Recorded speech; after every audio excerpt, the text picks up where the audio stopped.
Welcome, friends, and thank you as always to John Lee Hooker and Carlos Santana for reminding us so beautifully that change is coming. This is Economic Update, a program brought to you every week by the Pacifica Network. Our purpose is to analyze major economic events and trends, the forces shaping our jobs, incomes, taxes, debts, what we buy and what we pay for the goods and services we all depend on. I want to welcome especially KPFA listeners in the Bay Area around San Francisco, and to thank KPFA and Mitch Jeserich in particular for being so kind and supportive as to bring this program to you. I am your host, Richard Wolff. I've been a professor of economics all my life at several universities. Currently, I am a visiting professor in the graduate program for international affairs of the New School University in New York City. I also write columns of economic analysis for the website truthout.org, a courageous source of independent news analysis, and commentary daily.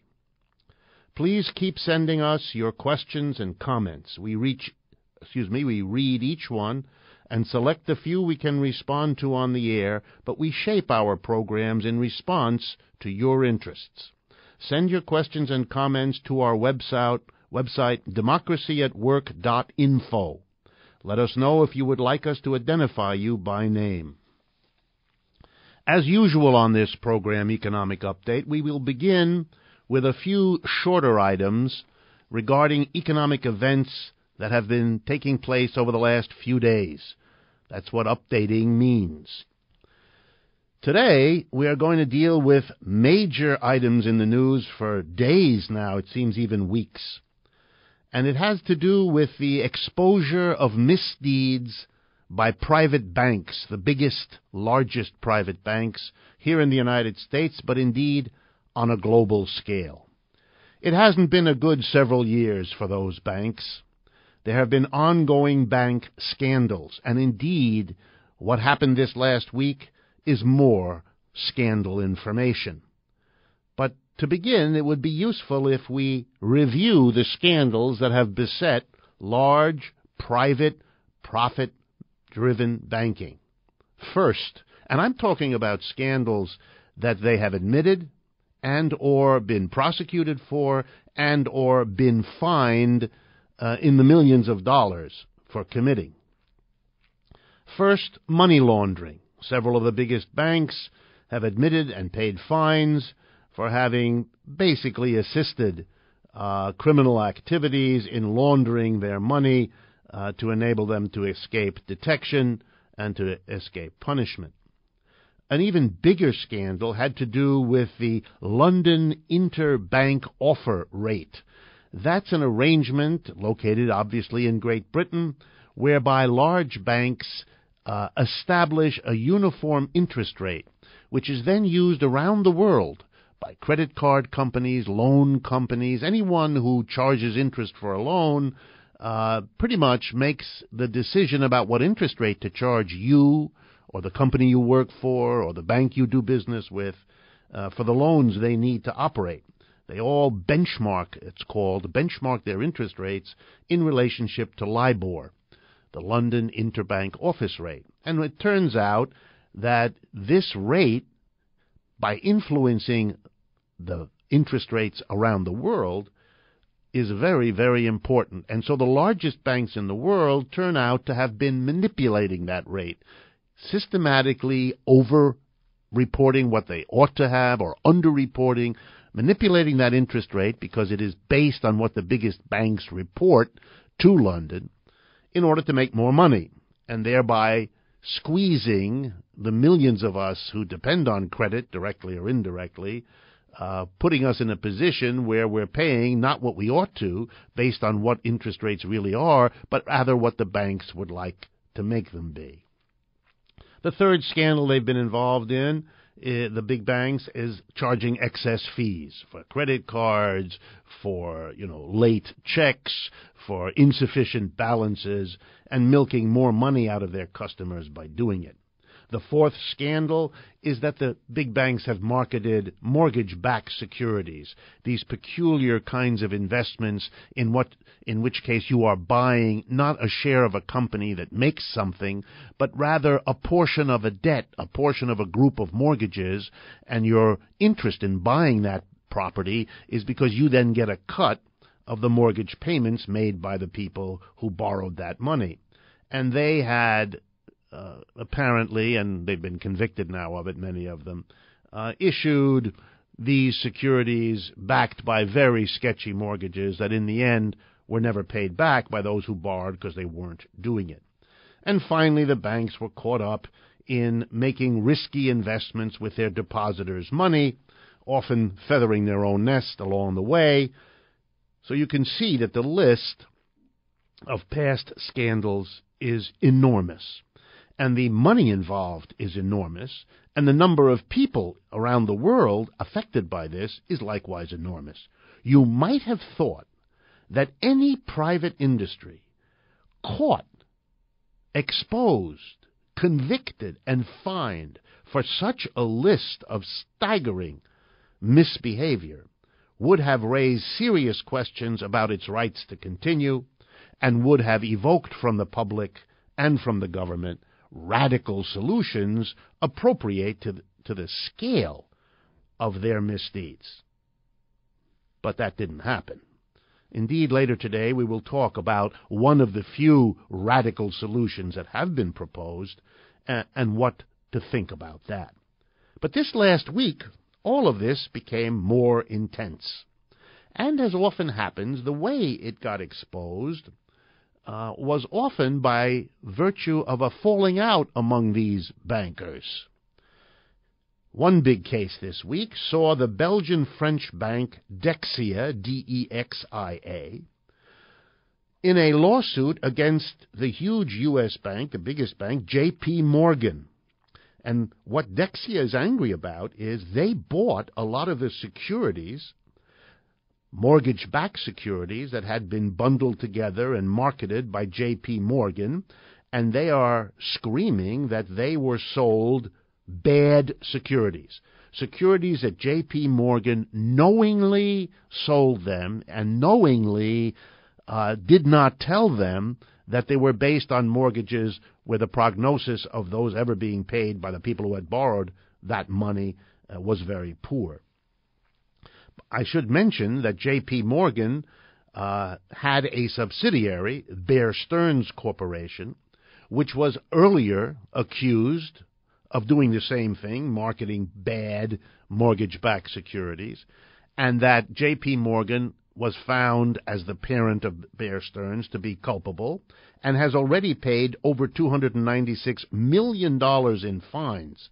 But it turns out that the subsidiary Bear Stearns wasn't the only one doing it, that the parent J.P. Morgan was doing it and is now in court being sued by Dexia for just these activities.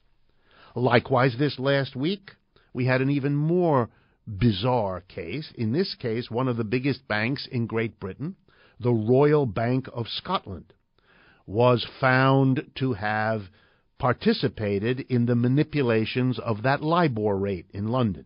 In other words, here's a monstrous bank, one of the biggest in the world, using its money and its power to manipulate the interest rate, the LIBOR rate out of London, that affects trillions of dollars, with a T, trillions, of loans around the world. That affects how much interest we have to pay.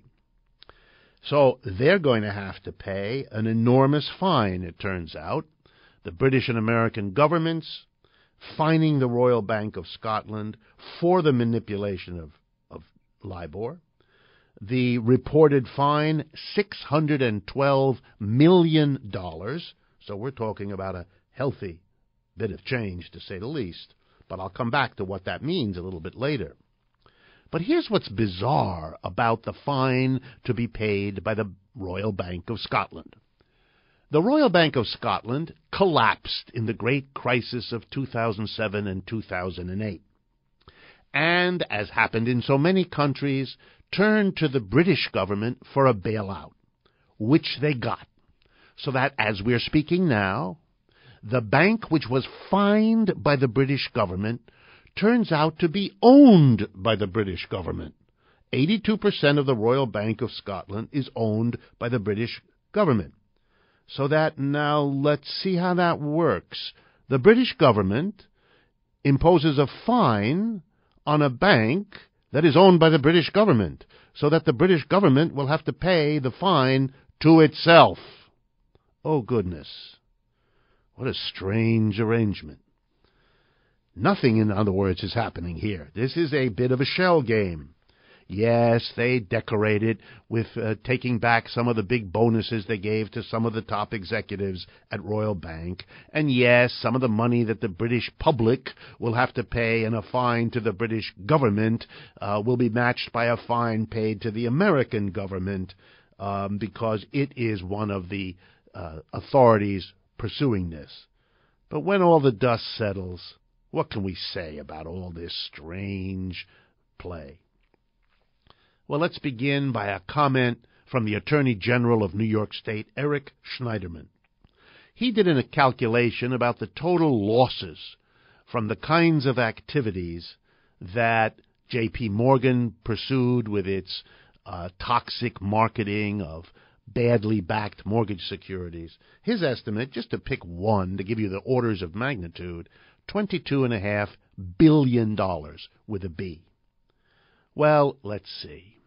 The kinds of fines that J.P. Morgan has paid, the $296 million through Bear Stearns a while back, and a few $100 million they're going to have to pay for what they've been accused of now and the suits that are being filed against them, they all work out to less than 1 or 2% of the damage they did. Of the monies they made themselves, these are small percentages. And the same is true for the Royal Bank of Scotland. It is a hundreds of billions of dollars worth of business a year, and the total fine they look to have to pay for years' worth of manipulating LIBOR is $612 million, not even $1 billion, and they do hundreds of billions a year. So you can see that the conclusions, the meaning of what we're watching is really this. The level of illegal, unethical, self-serving behavior by private large banks in the world, American, British, and others are involved, is monumental. The social impact on the world through the trillions of dollars of loans and interest rates affected by all of this is monumental.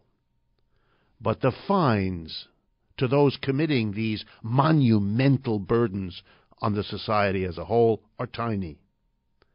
And is the system basically being changed? Not at all. Not at all. Even if we punish a few executives, we are leaving in place a system that makes it profitable for executives to behave this way, which is why they do. That will continue to make it profitable for the next group of executives to behave in the same way, as indeed they have been caught doing for a long time. There really isn't much of a conclusion we can draw, or that anyone serious can draw, other than this. The private banks pursue profits in ways that continuously and in many forms damage the larger society, economically, politically, and socially. But they have enough power to postpone, to delay any punishment, and to make sure that if the punishment finally comes, it'll be small, and finally to make sure that whatever the punishment is doesn't change the basic system that keeps them on top, keeps them in a position to do these sorts of things, and to make them smile at the public frustration with how this all continues. My second update has to do with a remarkable event this last week that highlights an issue we need to worry about. This has to do with the broadband Internet service upon which we rely in the United States more and more as our basic communications utility.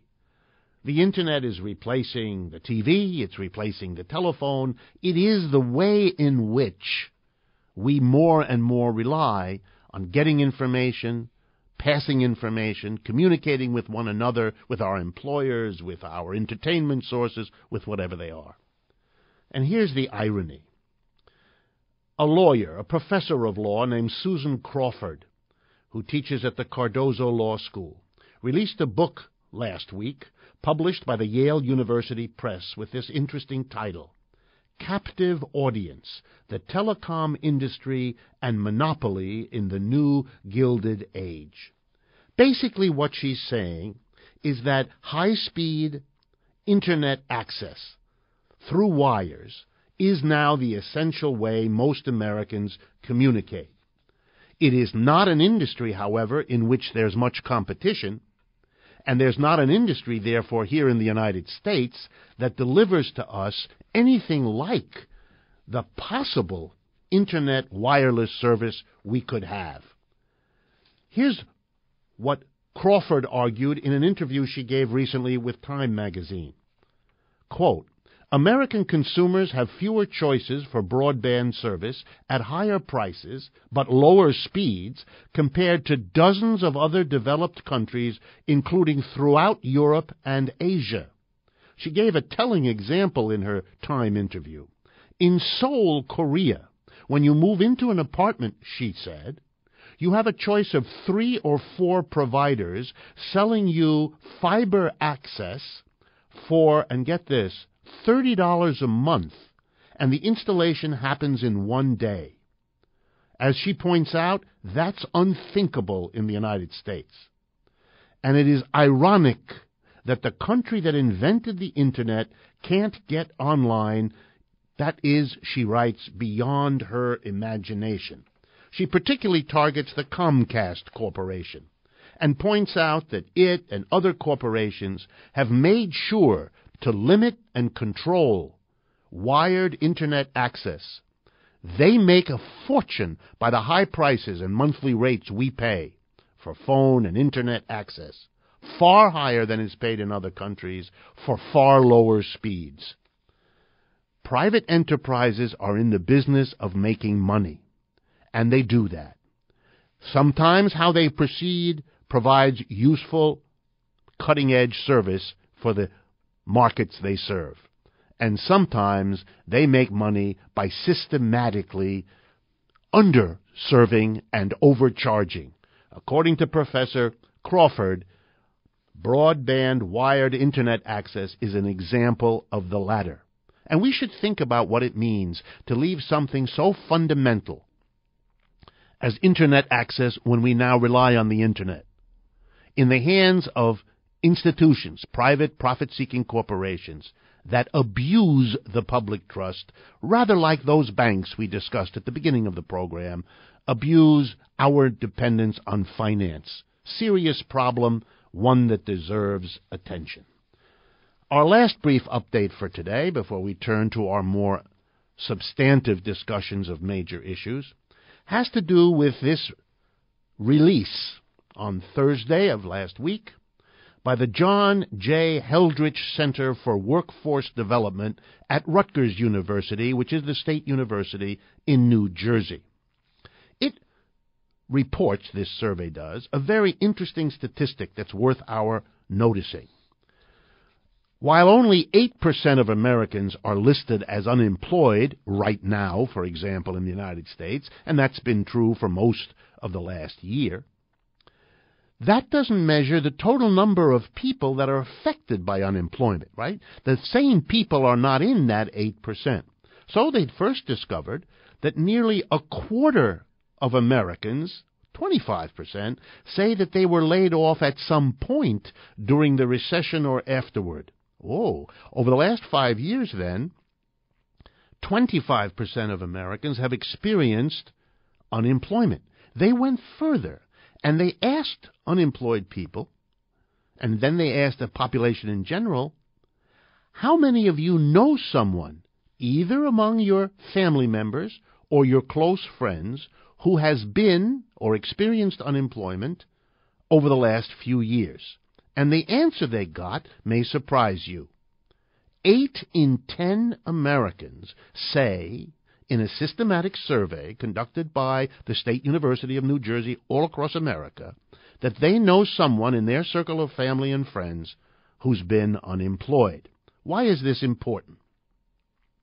Because knowing about unemployment is as profound an impact on you, knowing that someone in your family, someone in your close circle of friends is unemployed, is almost as profound an experience as being unemployed yourself.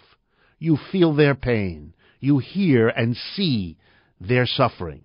They may lean on you for advice, for help, for emotional support, for a loan of some money. You are affected. Here's the proof of the effect. A majority of Americans now say, in the same poll by the same university, that they think it will be at least 6 years before the economy is made whole again, if it ever is. 3 in 10, 30%, said that the economy would never fully recover from the current recession. If a majority of Americans, or even small minorities, sizable minorities such as this, believe that, they will curtail their expenditures. They won't buy as many goods and services because they understand they're in hard times that are likely to last, and that makes the recession worse. In other words, unemployment builds on itself. It is a crisis that we are in, and it is extending itself. Something long ago should have been done. And that's something we will return to many times. So much for our short updates. We turn now to the larger topics that will occupy us over the next middle section of this program. One of the ideas of analyzing something important that came to me in preparing today's program was to follow up our update about banks by talking a little bit about a solution that is gaining a certain amount of traction in the United States and in other parts of the world as well, in the wake of what? Of all those banking scandals we talked about earlier. In the wake of the upset that big banks are not lending money to many, many businesses that are in trouble because of it, let alone to consumers. And finally, in the wake of that too big to fail scandal, in which the big banks claimed they had to be bailed out by the government at enormous public expense because it was too dangerous to let them fail because they'd take down the whole economy with them. In response to that, some people have begun talking about breaking the banks up, not allowing there to be big banks, making banking once again something done by much smaller, much more competitive banks rather than the huge monsters like Bank of America or J.P. Morgan, Wells Fargo, and the other familiar names. Last month, the traction got even bigger as a very important person spoke out in a surprising intensity about this problem. I'm speaking of the person, Richard W. Fisher, who is president of the Federal Reserve Bank of Dallas, Texas. That's an important official, sits on the Board of Governors of the Federal Reserve System that basically controls the money supply here in the United States. He wants, he said in a speech on January 16th, to break up the big banks, to, quote, no longer threaten taxpayers with bailouts, and to lend more. Wow, he was really doing it. Small businesses, including banks, must submit to the rigor of the free market. And he doesn't like that megabanks throw their weight around. They have too many shareholders to police the risk and to enable them, because they're so big, they can elude regulators. And he points out a statistic well known to watchers of banks. First, that there are 5,600 commercial banks in the United States, and that 5,500 of them, namely 98.6% of the banks, altogether control 12% of bank assets. Wow. 70% of bank assets are owned by the 12 largest banks. In other words, the big banks are monsters and completely dominate the field. So what about this idea of solving the bank problem by making them smaller? Here's the problem with that solution. Small banks, as anyone who studies banking knows, have always been very powerful players in their local communities. You don't get rid of monopoly by making smaller banks. You just make the monopolies smaller and more local. Number two, it is capitalism's mechanism to go from small enterprise to big. The competition among small competitors has winners and losers. The losers go out of business and sell their assets and move their workers to the winners.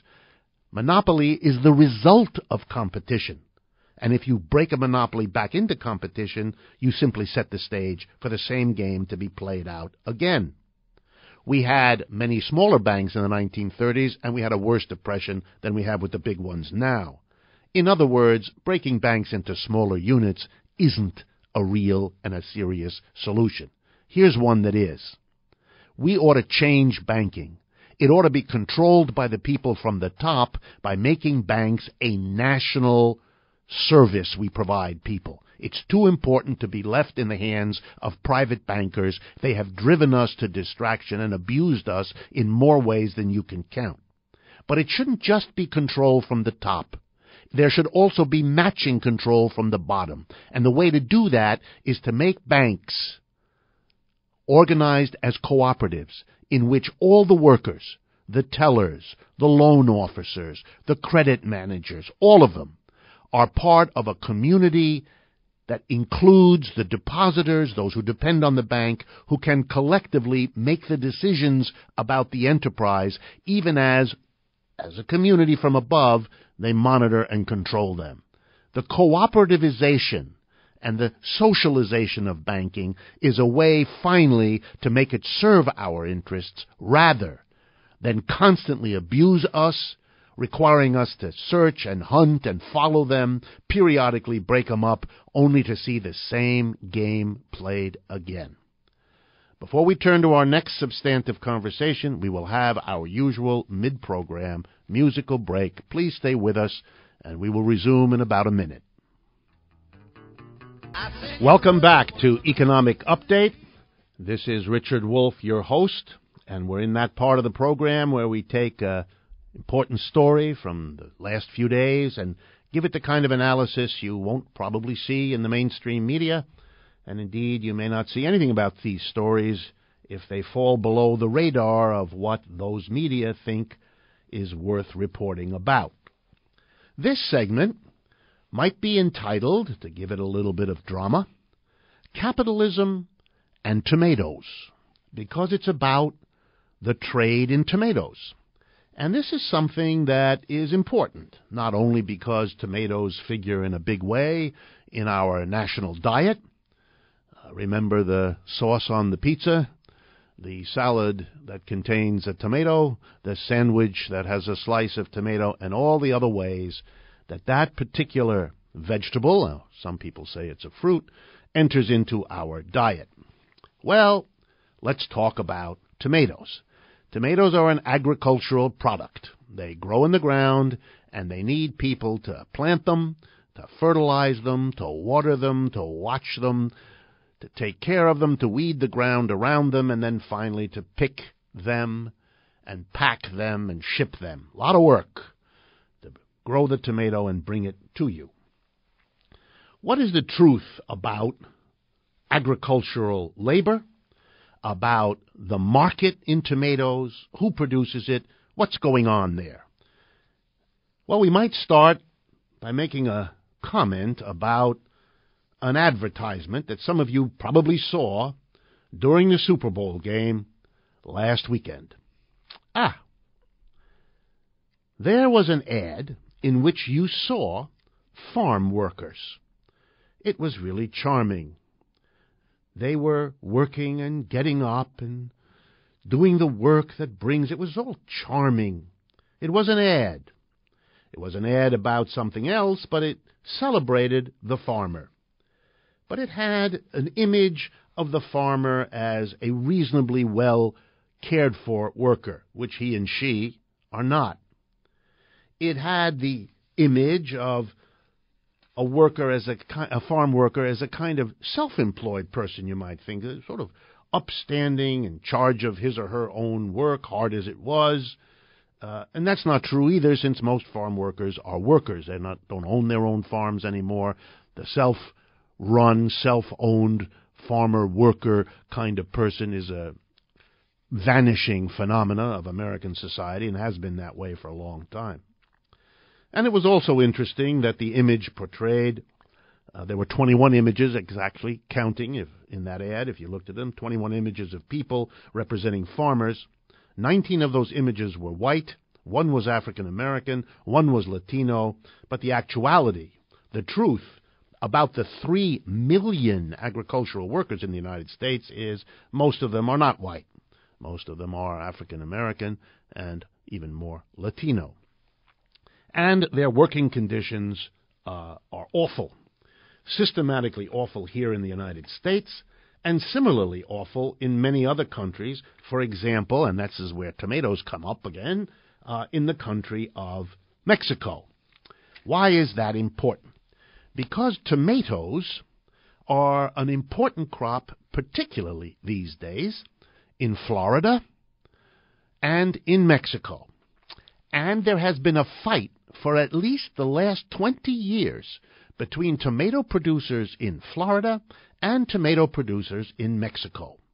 And last week, that fight reached a new stage when a special agreement was reached between the United States government and the Mexican government, bargaining on behalf of the Florida tomato growers on the one hand and the Mexican tomato growers on the other. What was the issue? What was the resolution? And what does it mean for us? And what does it tell you about capitalism? That's our topic. First, what was the issue? Florida tomatoes, whose conditions of production are truly awful, and if you are interested, you should take a look at the Immokalee group. The Immokalee is a town in Florida. It has a strong relationship to the tomato business. A lot of tomatoes are grown and grow from there. And the workers there have long ago suffered unbelievable conditions. You can find out all about them because they were organized. They became organized, unlike so many agricultural workers.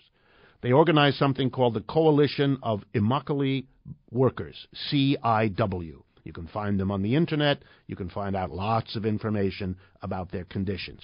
They produce tomatoes, the kinds of tomatoes that end up in what you buy from Taco Bell, Pizza Hut, KFC, McDonald's, Burger King. You know the drill. You know where they all come from.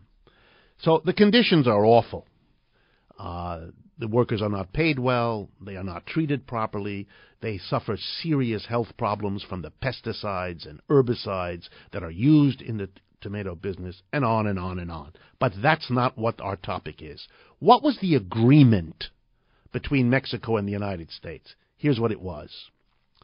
Mexico's tomatoes shipped to the United States are much cheaper than Florida's. And Americans were moving over the last 20 years more and more to the Mexican tomatoes, which turn out not only to be cheaper to produce and therefore can be sold at a lower price, but they're allowed to ripen on the vine. Tomatoes from Florida tend to be picked green and then subject to gas, which changes their color. That might help you understand why fruit and vegetables like those, treated in that way, can end up looking like what you think a tomato is, but tasting like nothing at all. But in any case, the Mexican tomatoes seemed to be riper, seemed to taste better, and were cheaper. And that was hurting the tomato producers. Part of the reason why they were treating their workers the way they did. And the Florida producers were angry. They pressured the government of the United States because Florida is a swing state in our presidential elections. Their upset got a lot of attention because if they were angry, they might shift the results in Florida. So they got the ear of the Obama administration, as they had of other administrations before. And lo and behold, we had another deal. What's the new deal? Florida shippers agree to raise their price so that they are less of a competitive danger to the Florida producers. The Mexicans will raise their price so they don't threaten the Florida producer. That's what the Florida producers wanted. That's what the Mexican producers accepted because they were afraid if they didn't, there would be a trade war between the Mexicans and the United States, and that would hurt them even more. So they took the easier way out, agreed to jack up their prices. Therefore, let everyone who's listening understand, the prices of tomatoes, first and foremost those that come from Mexico, the ones that look and taste a bit better, will be going up in price. That will hurt our pocketbooks. But it will help the growers of tomato in Florida. Will they pass on their good fortune to their workers? Not if past history is any guide. They will enjoy their good fortune by making more money. What's the lesson here? These are capitalist enterprises. Those in Florida are capitalist enterprises, shareholders, boards of directors, employers on the one hand, and workers on the other. And they are capitalist employers in Mexico. They just worked out a compromise that will allow both of them to make a good bit more money, assuming that Americans are willing to pay the higher price for tomatoes that they just worked out with the help of their governments. Is this the story of capitalism that its supporters like to tell? Robust competition among producers, delivering better quality at lower prices to all of us? No, friends. This is real capitalism, in which the capitalists try to use the government to gain an advantage, not only over one another as best they can, but over the public as best they can, too. And the result? More of those tomatoes from Florida than we might otherwise buy, higher prices for all tomatoes than we would otherwise pay, more profits for those in the business of doing it. That's how this system works, and that's why it's important to debate and discuss it, because even the lowly tomato tells the story. Finally, on a major topic that so many of you have asked us about, yet again, in a summary way, a comment. Austerity. This policy, pursued in governments from England to Spain to Italy to Greece to the United States and beyond, is what? It's a program of cutting government spending and raising taxes. That's what it is wherever it is pursued.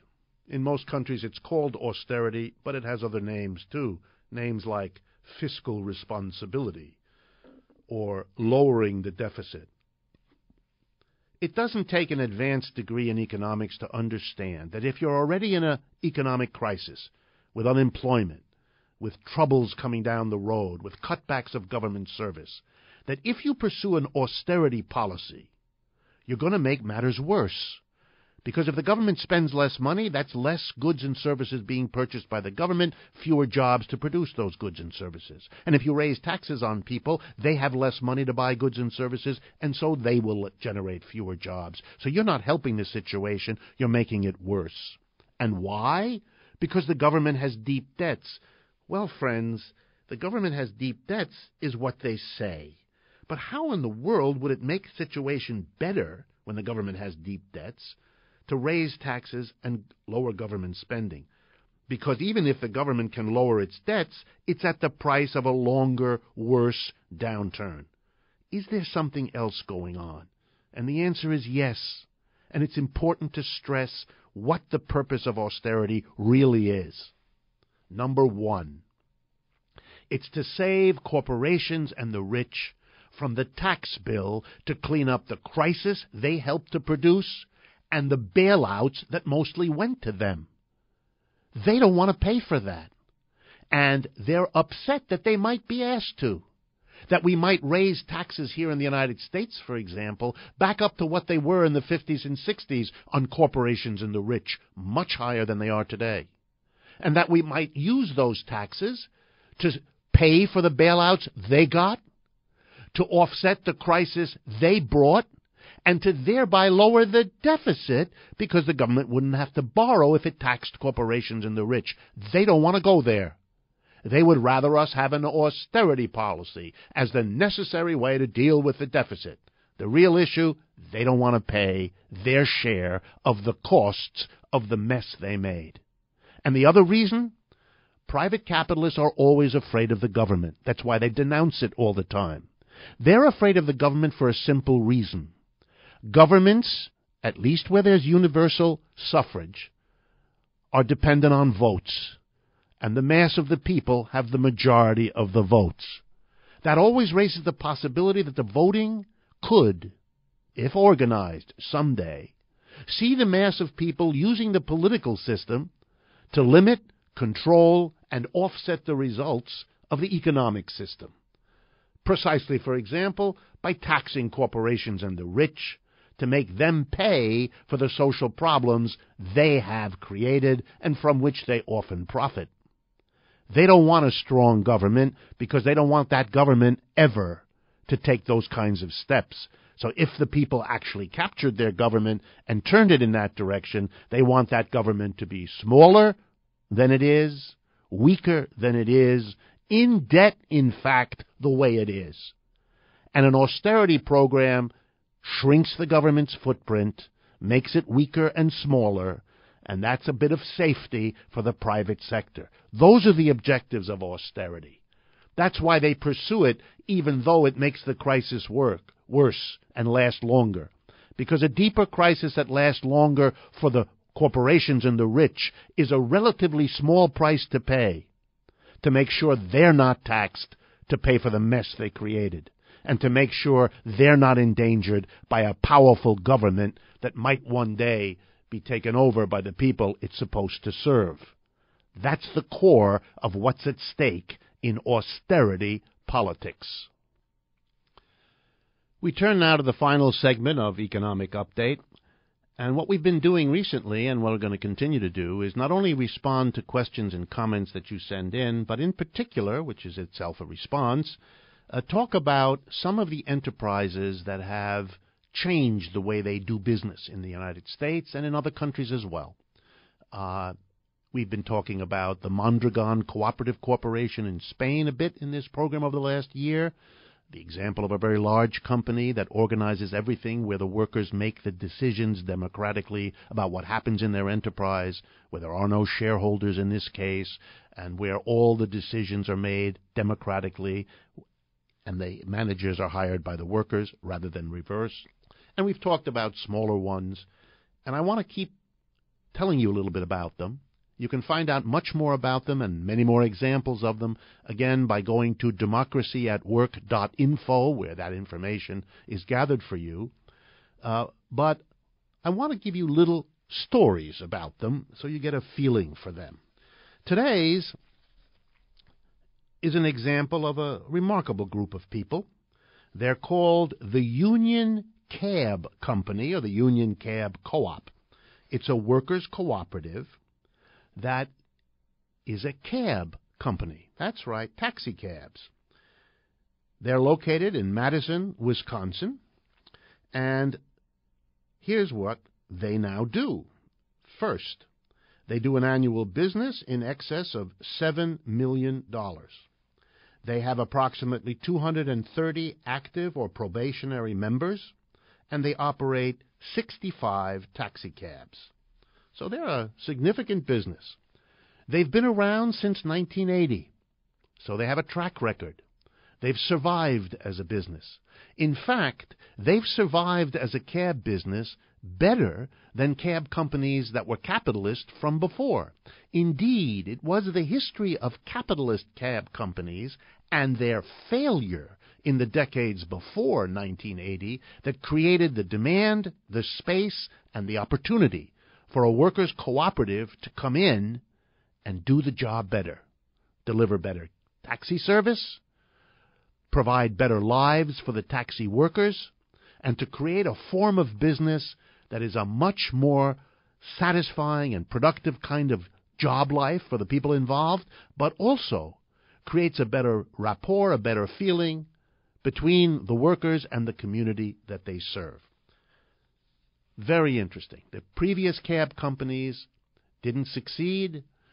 Often they profited by treating their workers very badly. That provoked a series of strikes and struggles in the 1970s particularly. None of those enterprises could survive. They said that they would have to shut down and there'd be no cab service anymore because they weren't satisfied that it was profitable enough.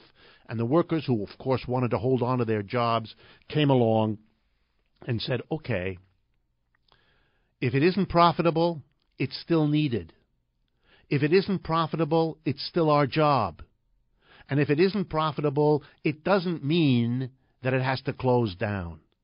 It's possible to organize a business in a different, non-capitalist way, as a cooperative, an institution that says democracy is not only an important value where we live, in our communities, and in governing our political life, it's also an important value in our economic life, on the job, at the workplace.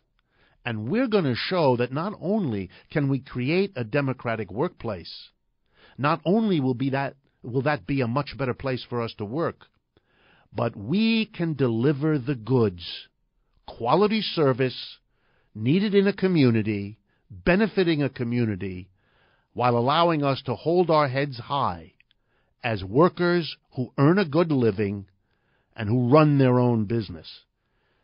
The Union Cab Company of Madison, Wisconsin, is an example of workers' self-directed enterprises succeeding well and succeeding for the long haul.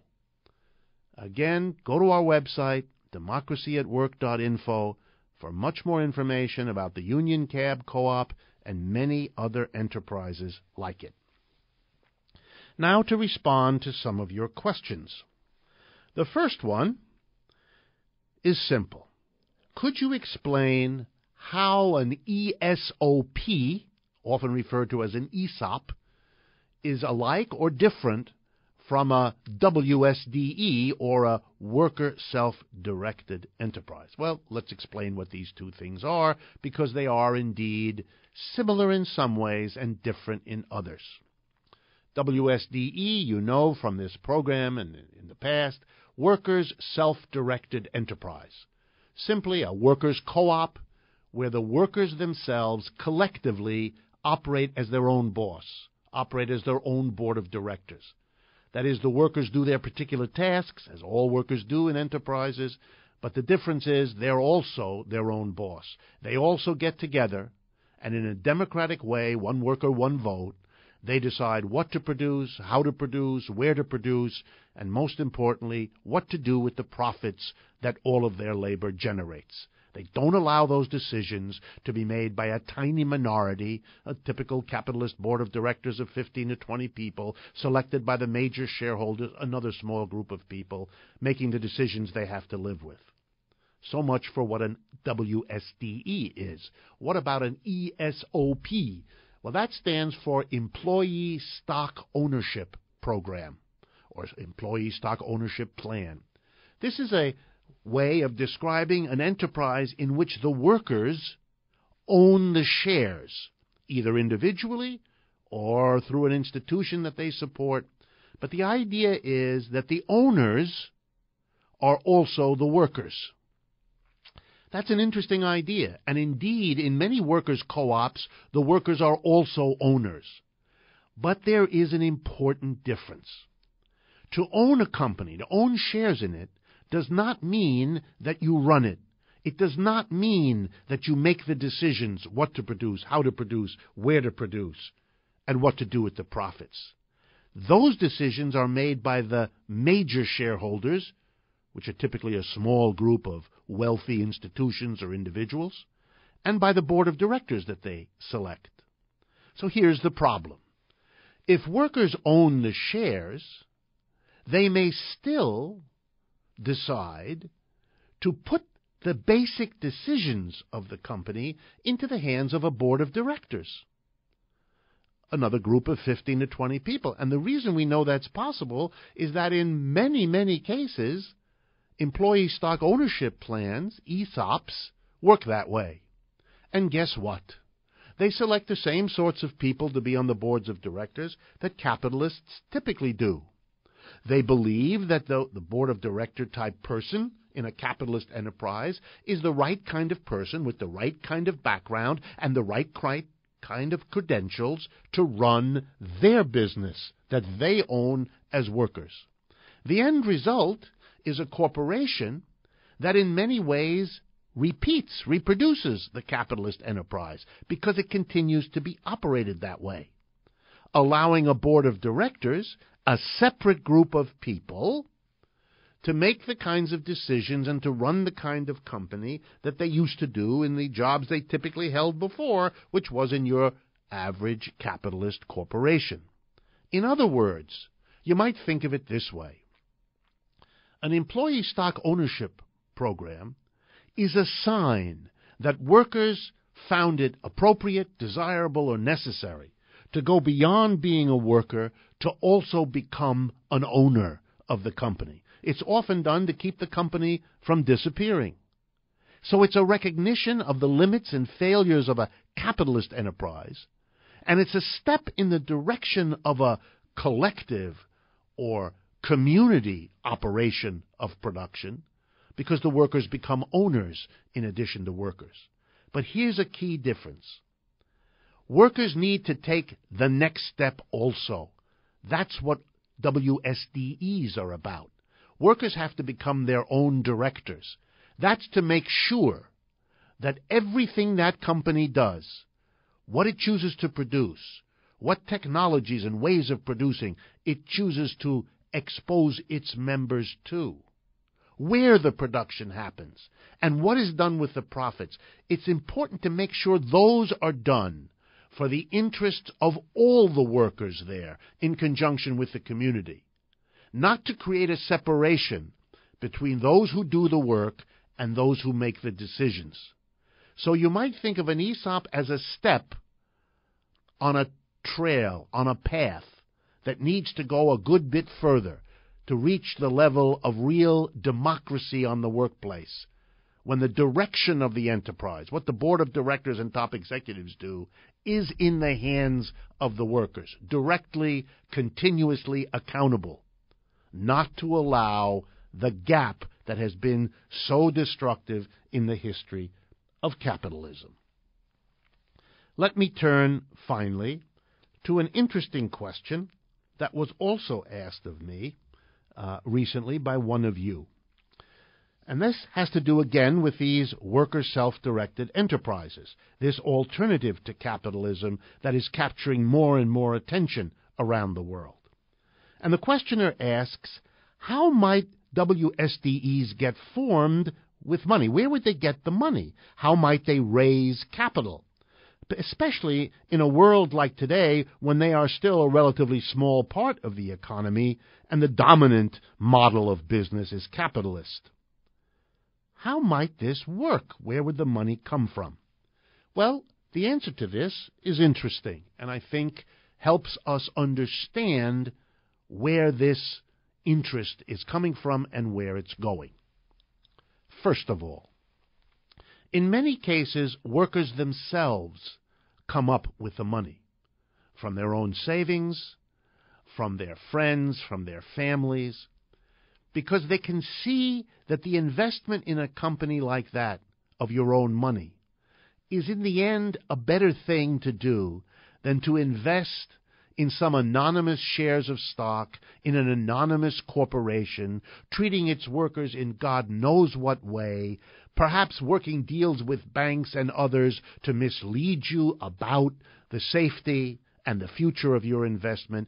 No, it might be better to invest your money in a company where you yourself will be working, and even more important, where you yourself will be the management. You will be the directors. You will have a much better understanding, much better knowledge, much greater transparency, and much greater control over your investment than you would ever get if you invested in another company and turned it all over to people with different identities from your own, different interests from your own, etc.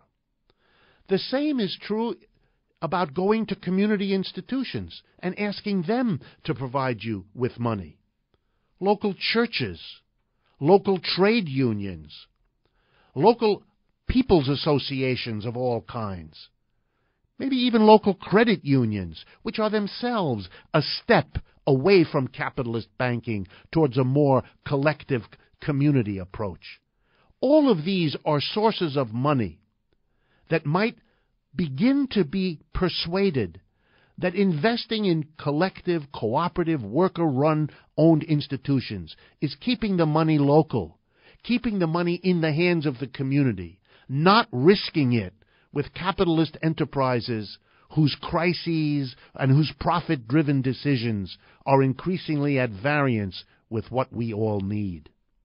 I'll return to this question of where SDEs might acquire capital in our next program. This is all the time we have. Thank you again for being with me during Economic Update, and I look forward to talking with you again and bringing you an update on the economy next week.